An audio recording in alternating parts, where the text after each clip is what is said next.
Bueno, primero para estas piezas que son más chiquitas, lo que conviene es marcar primero con la regla, obviamente. Nos llevamos acá, es mejor ya trabajar sentado porque parado es molesto. Marcar con el cúter, despacito, un par de veces. Después ya como nos queda ya hecha la ranura por el cúter, ya no es necesario usar la regla de apoyo. Ya con que tengamos, ya podemos hacer. Acá ya no conviene utilizar la regla, ¿por qué? Porque tenemos que hacer mucha fuerza para sostener la regla y es mejor utilizar, si hacemos mucha fuerza pasa como les comenté antes, que se nos puede desarmar todo el cartón y no queremos eso. Por lo que es mejor trabajar el cúter como si fuese un bisturí, agarrándolo de la misma manera. ¿Sí? O sea, si agarro más o menos de la misma manera. ¿Sí? Esto porque terminan siendo todavía tienen lados bastante largos y la hoja del cúter todavía no centra.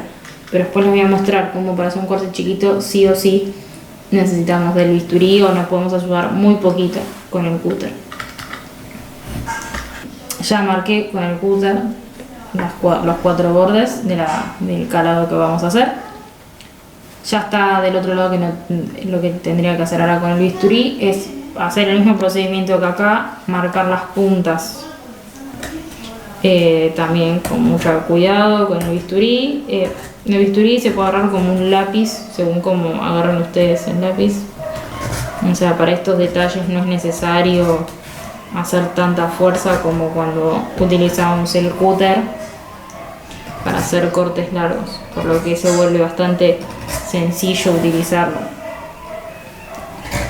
Algo que no les comenté al comienzo del video es que nunca trabajen sobre la mesa, siempre utilicen, yo acá estoy utilizando una madera, un recorte de madera que tengo que no sirve y puedo rayarlo y no va a haber inconvenientes, pero siempre utilicen algo. No les recomiendo que utilicen un cartón porque uno puede hacer varios cortes en un mismo sentido y cuando se da cuenta sobrepasó el cartón y rayó la mesa. Lo ideal siempre es utilizar alguna madera de base, algún plástico, pero lo ideal es utilizar una plancha de corte, porque suelen deslizarse menos las cosas cuando uno las corta, y los cortes que quedan marcados no son molestos cuando uno la utiliza varias veces. O sea, no queda rayado, pero no es un rayado molesto como puede pasar acá con la madera. Bueno, ya sacamos la pieza del recorte y ahí quedó otra vez prolijo. ¿Qué hacer si nos sucede que el recorte no queda prolijo? ¿Qué tenemos que hacer?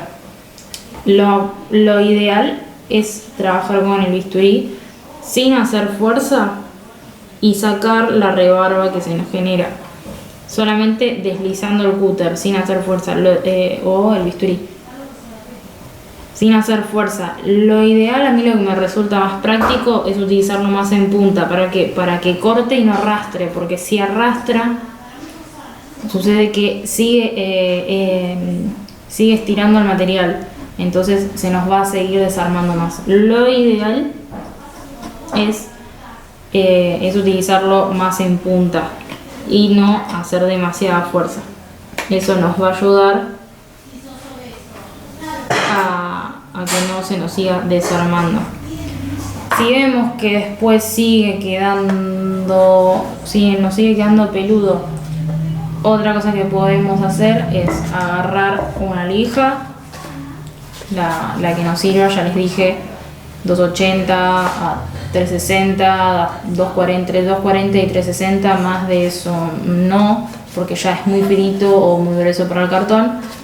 Envolverlo en algún tipo, puede ser el mismo cartón que le sobre, que sea finito.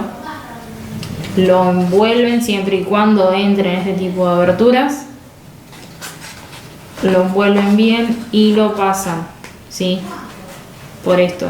Siempre traten de que sea algo plano para que le quede recto los cantos al momento de pasarlo. Otra cosa que podemos utilizar son limas, comúnmente se las conoce como limas de matricería. Yo tengo estas que se utilizan para joyería, pero creo que se consiguen en las ferreterías como limas de matricería. Son así chiquitas. Entonces lo que uno puede hacer, yo acá agarré una media caña, no les voy a pasar a explicar las limas porque creo que ahora no es necesario, es recortar un pedazo de lija chico,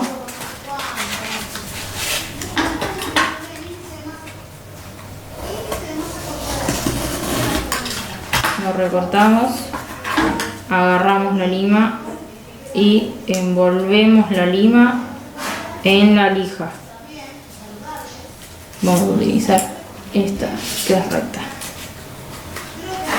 Envolvemos la lija en la lima. Tratamos de cerrarlo lo más posible para que no se nos abra.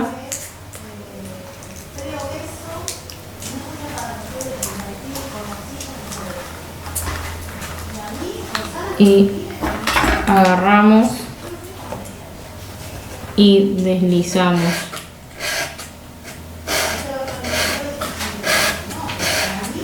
Siempre y cuando fijándonos que nos quede derecho y que no nos quede cuando estamos trabajando ni así, ni así, ni así, para que nos quede derecho.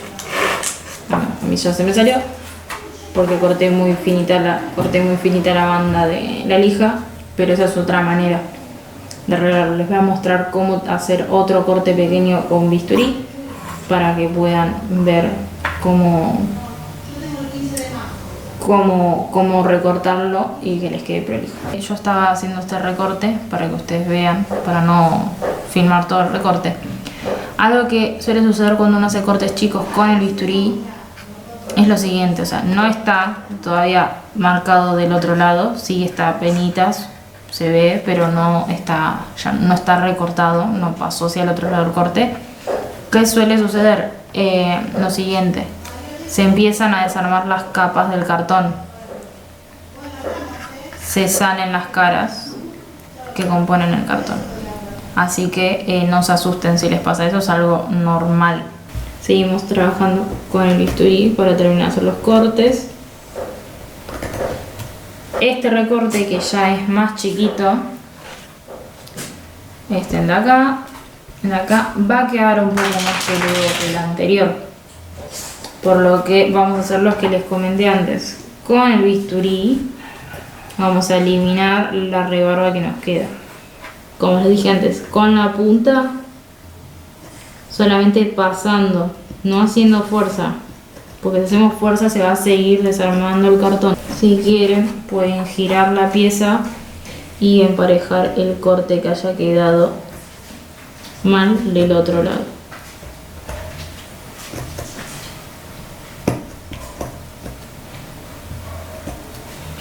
Suele pasar que el lado posterior al que cortamos queda el cartón así levantado, por lo que vamos a volver al taco con de esta manera ya nos queda más prolija el recorte que hicimos.